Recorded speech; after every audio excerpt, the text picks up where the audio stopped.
सिर्फ बेटा या बाप बोला जा रहा है, लेकिन उसकी मान्यता नहीं मिली। भारत सरकार ने यह मान्यता संयुक्त राष्ट्र संघ में रख दी कि भारत में आदिवासी लोग नहीं रहते हैं और बहुतांश आदिवासी भील वंश के, बाकी वंश के जो आदिवासी है, जो जिस भाषा का वापर करते हैं वो संस्कृत से ऐसी भाषा है, उससे मिली जुली भाषा है, इसलिए उनका आदिवासी होना संभव नहीं है।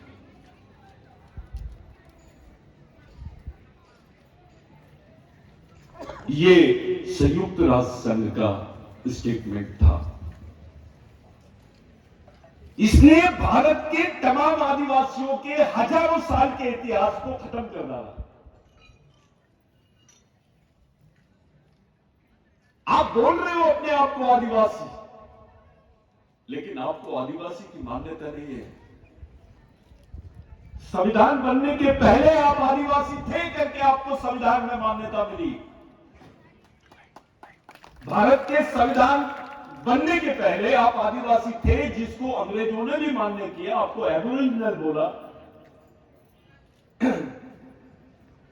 तब जाके आपके हिस्से में आरक्षण आया, आपके हिस्से में 5वीं अनुसूची आई, आपके हिस्से में एक पहचान आई संविधान बनते वक्त। और उसका एक डिबेट हुआ, उस पर डिस्कशन हुआ, जिसको संविधान पूर्व बहस बोलते हैं, यानी प्री कॉन्स्टिट्यूशन डिबेट। उसमें डॉक्टर बाबा साहब आंबेडकर ने बोला कि जो जनजाति के लोग हैं यही इस देश के आदिवासी है, यही इस देश के एबोरिजिनल पीपल है। जब जयपाल मुंडा और बाबा साहब का डिबेट चल रहा था,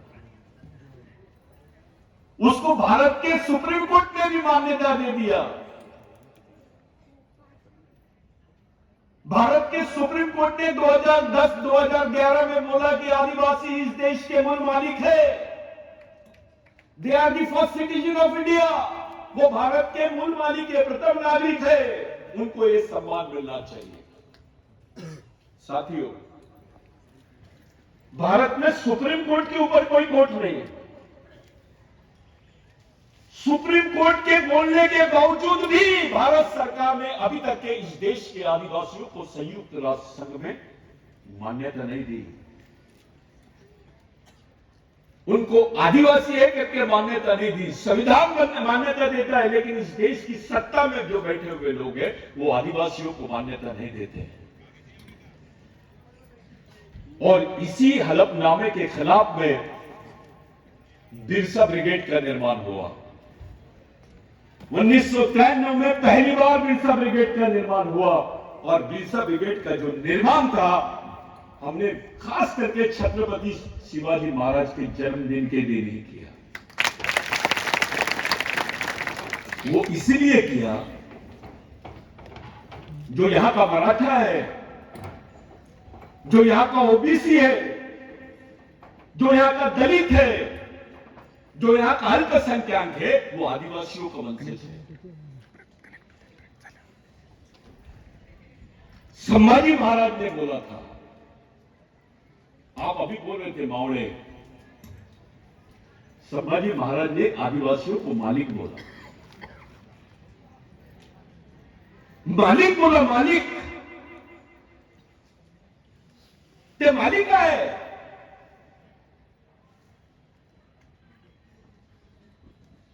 ये आदिवासी महिलाओं को कारभारिन बोले। उस संस्कृति को समझा उन्होंने, क्योंकि जब आपके पास आरक्षण नहीं था, आपका घर चलता था, उस घर की पूरी भागदौड़ आदिवासी महिला के हाथ में थी। शिवाजी महाराज को यह बात मालूम थी। शिवाजी महाराज ने जो हिंदू स्वराज्य की जो बात करी, वास्तविकता में वो अलग था। शिवाजी महाराज ने श्री राम नहीं बोला, हर हर महादेव बोले। हर हर महादेव के पीछे का एक लॉजिक है। ये केवल मराठी में पढ़ने वाला शब्द नहीं है, इसको गोंडी में भी बोलते हैं। ये प्री द्रविडियन लैंग्वेज का है, यानी द्रविडियन पूर्व भाषा का एक हिस्सा है। शिवाजी महाराज ने उस वक्त इस बात का उल्लेख किया। शिवाजी महाराज ने अपनी मां को अपना राजा समझा। शिवाजी महाराज के ही प्रशासन में महिलाओं का स्थान बराबरी का था। आप मेरे को किसी दूसरी जगह बता दीजिए कि किसी महिला को रानी बनाया गया क्या। दो उदाहरण मिलते हैं, एक रानी दुर्गावती को और दूसरी जिजाऊ को। ये इसीलिए हुआ क्योंकि जिस क्षेत्र में शिवाजी महाराज के किले थे वो क्षेत्र आदिवासियों के थे। सेना आदिवासियों की, जमीन आदिवासियों की, लोग आदिवासी, संस्कृति आदिवासी, तो निर्णय भी आदिवासियों का। इसलिए जिजाऊ को यह स्थान मिला है। इसके पहले कहीं उल्लेख नहीं है, कोई उल्लेख नहीं है। हमने दो शिव के बारे में बात कर रहे हैं आज। जहां आप लोग बैठे हैं वो एक स्थान, भारत के जितने 12-13 कितने ज्योतिर्लिंग है, 12 ज्योतिर्लिंग है, वो 12 ज्योतिर्लिंग पूरे आदिवासियों की जमीन पर है। इसको प्रूव कर सकते हैं हम। एक बुजुर्ग ने बोला, मैं आ रहा था नासिक के प्रोग्राम में, मैं जा रहा था, पवार साहब का वो बुलाए थे प्रोग्राम में जा रहा था। एक बुजुर्ग ने मेरे को बोला, अरे काय लावला तुझे नाव सतीश पिन्ना में होता था, तू काय म्हणत होता रे आमच्या महादेवाला? तू हंसता है, तू बोलता है महादेव को तीसरे नंबर का भगवान बना दिया। ब्रह्मा विष्णु महेश, जब आदिवासी संस्कृति में महादेव था तो पहले नंबर का प्लेयर। जब ब्राह्मणवादी संस्कृति में महादेव गए तो तीसरे नंबर का प्लेयर। देवादी देव महादेव, तू काय म्हणत आहे रे म्हणे? तुला माहित आहे का राम हिंदू आहे म्हणे, शिव सिंधू आहे म्हणे। शिवाचा संबंध जे आहे सिंधू संस्कृतीतून आलेला आहे म्हणे। मैं चुप हो गया, मैं थोड़ी देर तक के कुछ नहीं बोला। एक बुजुर्ग आदमी जिसको कोई पढ़ाई लिखाई नहीं समझती, उस आदमी ने मेरे को समझाया। तब मेरे को समझ में आया शिव का महत्व क्या है। फिर मैं वेदों का अध्ययन किया तो उसमें शिव का कोई उल्लेख नहीं है। इसलिए नहीं है क्योंकि देवादिदेव Mahadev, god of god, Shiva ये प्रकृतिवादी देव है। ये बाद में आया वो शिव पुराण वगैरह, इन सब तो 2000-1500 पहले की बात है। लेकिन सिंधु संस्कृति में शिव का उल्लेख जितने आदिवासियों के नाम है, चाहे मुंडा हो, असुर हो, महादेव कोरी हो, ठाकर हो, वारली हो, पावरा हो, भील हो, ये शिव के नाम है। इसलिए शिव जो है ये आर्यों के आने के बाद का भगवान नहीं है, ये आर्यों के आने के पहले का भगवान है। और जो आदिवासी संस्कृति है उसकी विशेषता ये है, वो शिव को नहीं उसकी मां को मानते हैं, जिसका मंदिर बाजू में है, जिसको आप लोग क्या बोलते हैं? कलमजाई। कलमजाई के 7 मूर्तियां मिली है सिंधु सभ्यता में। मैडम आप इसको ध्यान रखो, उसके 7 एविडेंस मिले।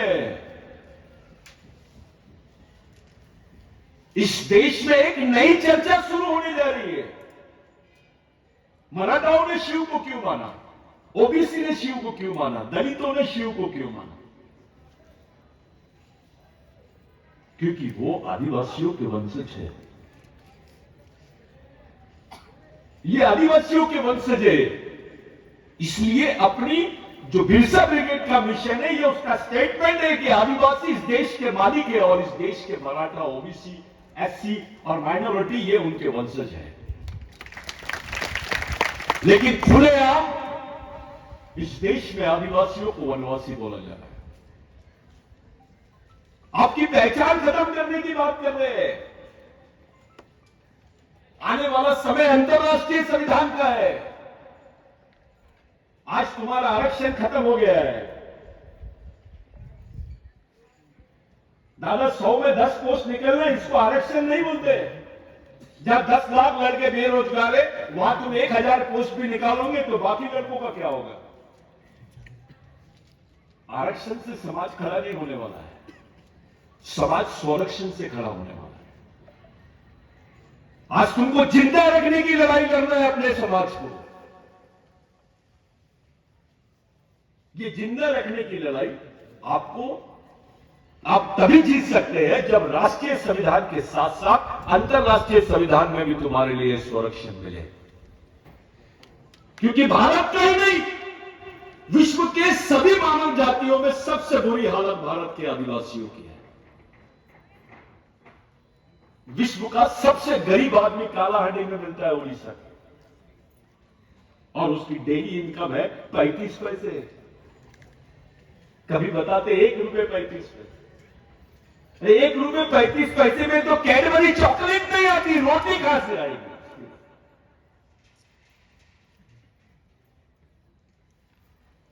ये भील है, ये महादेव कोड़ी है, ये वारली है, ये पावरा है।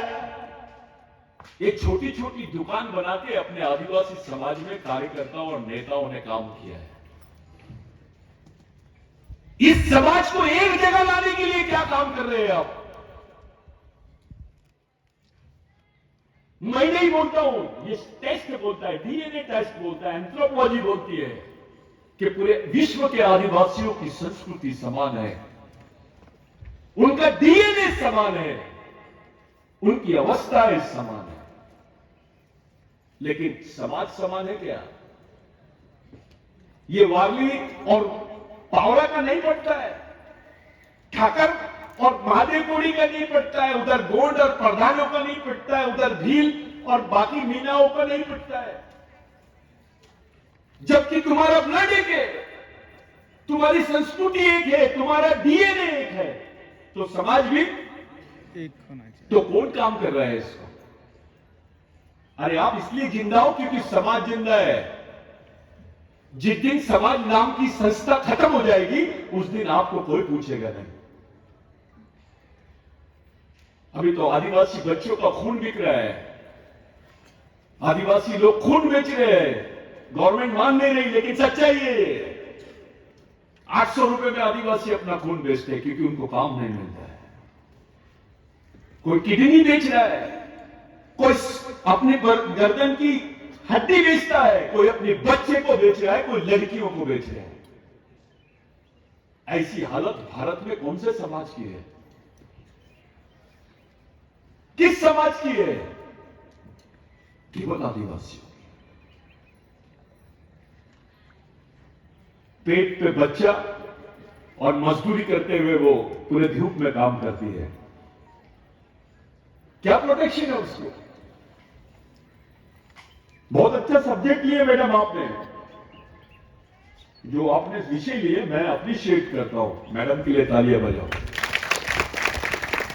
सवाल ये खड़ा होता है को कोई पूछता नहीं है कि 12 साल की आदिवासी लड़की ने अपने हाथ में बंदूक क्यों ली?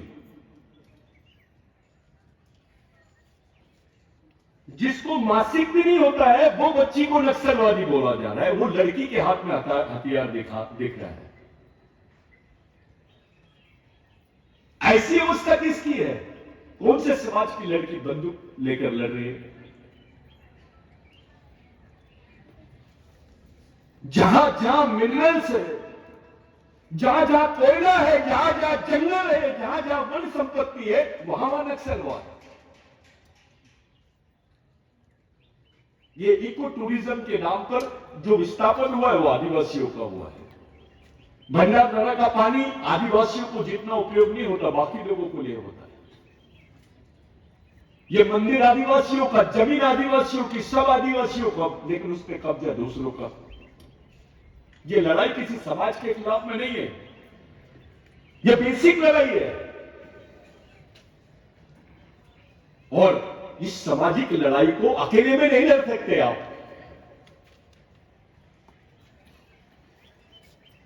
आता कार्यक्रम झाला आणि आपण आपला घरी जाऊ, नंतर बघू। मैं पिछले 10 साल से चिल्ला रहा हूं कि एक घर से 1 रुपए रोज जाना चाहिए मिशन के लिए। 40,72,000 तुम्हारी पॉपुलेशन है, 32,000 फैमिलीज है। एक परिवार से अगर 1 रुपए भी रोज गया तो 32 लाख रुपए तुमको रोज मिल सकते हैं। आपका जो पढ़ा लिखा बच्चा है, आप उसके घर में उसको घर बैठे उसको मानधन पर काम से लगा सकते हैं, उसका पेट भर सकता है, उसको जॉब दे सकते हैं। ना हमारे बच्चे आईटीआई कर रहे हैं, 10वीं पास हुआ, फेल हुआ वो, तो उसके बाद वो कभी पास ही नहीं होता। 12वीं पास हुआ, कभी वो गांव के पास से बाहर निकलता नहीं, उसकी 13वीं हो जाती है, उसको जॉब नहीं मिलता।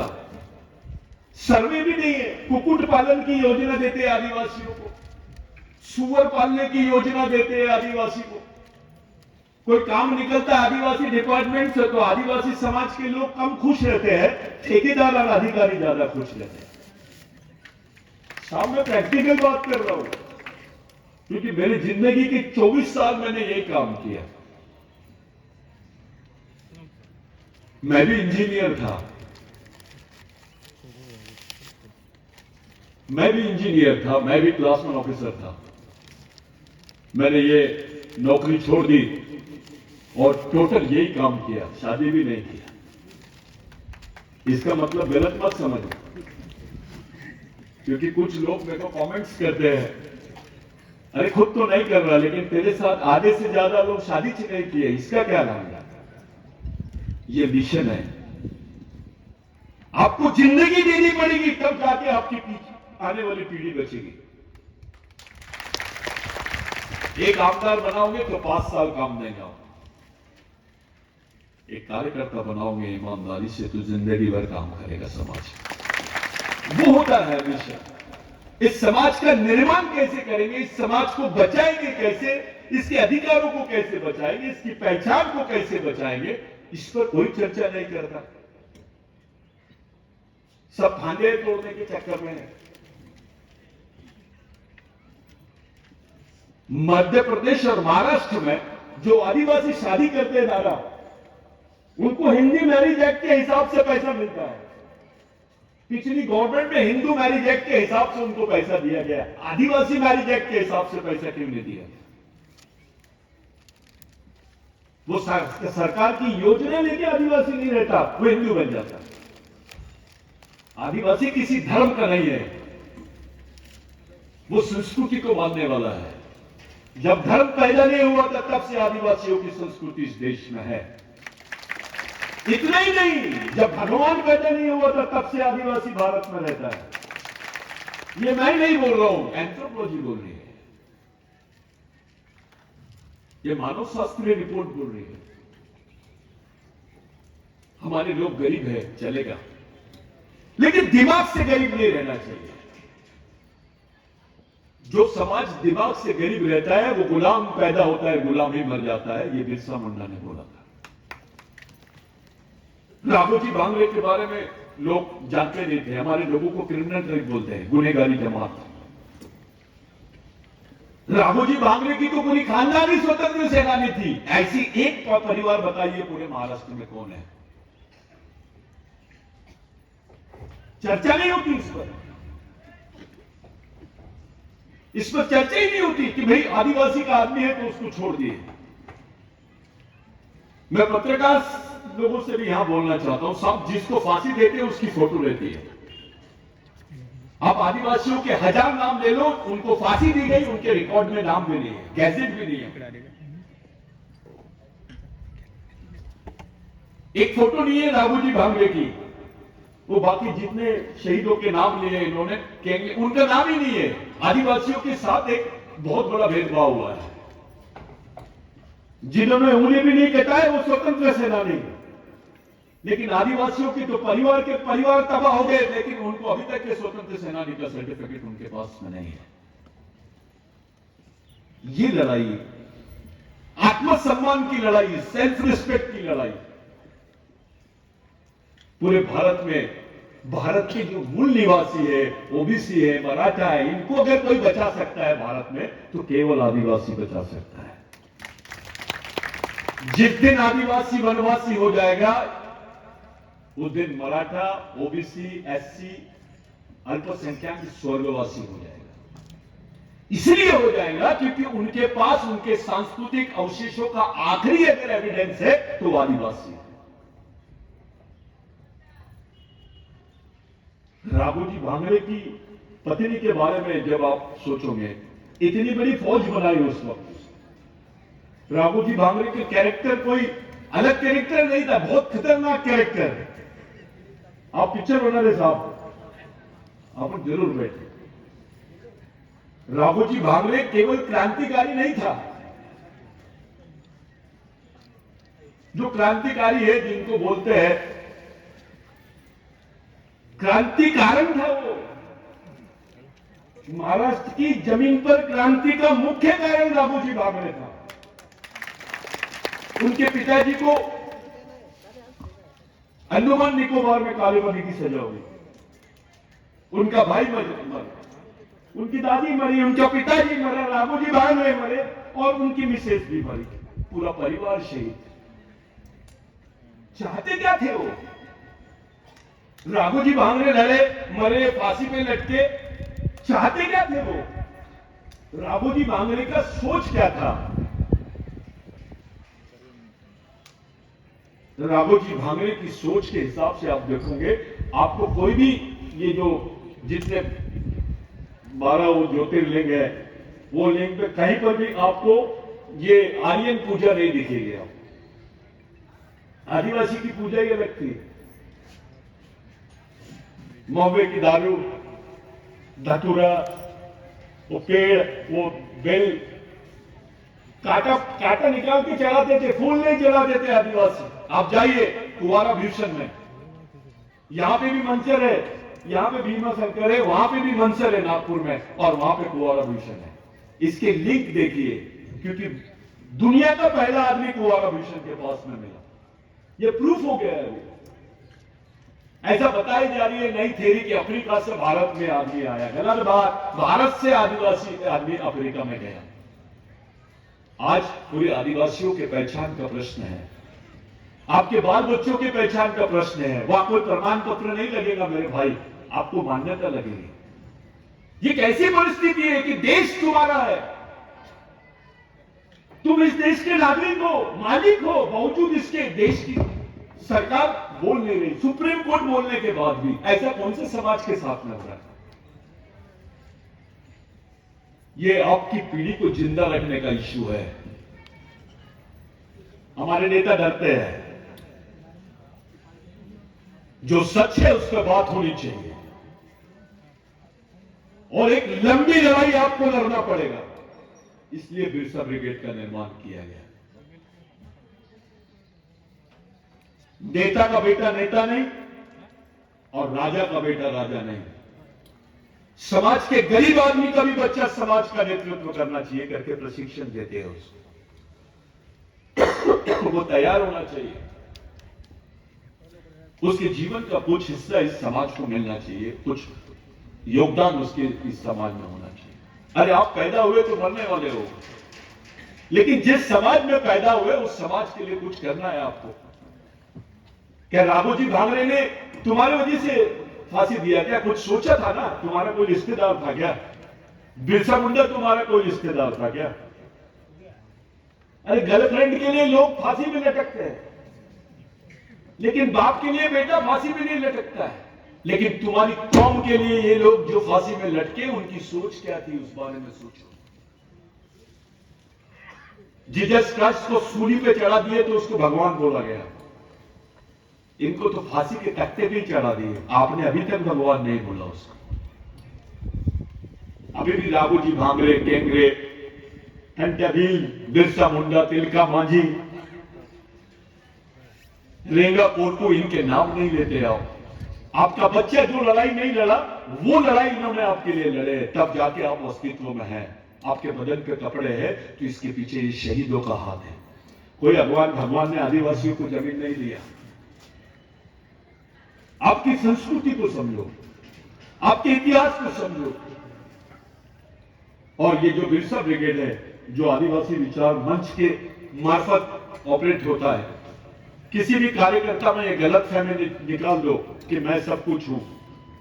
ये पदवद कुछ नहीं होना, मिशन यहां चलता है। मैं अध्यक्ष आओ, मैं सचिव आओ, मैं राष्ट्रीय अध्यक्ष आओ तो गरीब थे। तो यहां है क्या कुछ? तुम उस समाज के प्रतिनिधि हो जिसके पेट में रोटी नहीं है, जिसके बदन पे कपड़े नहीं है,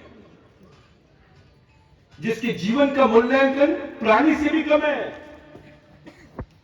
पीओ साहब बेटे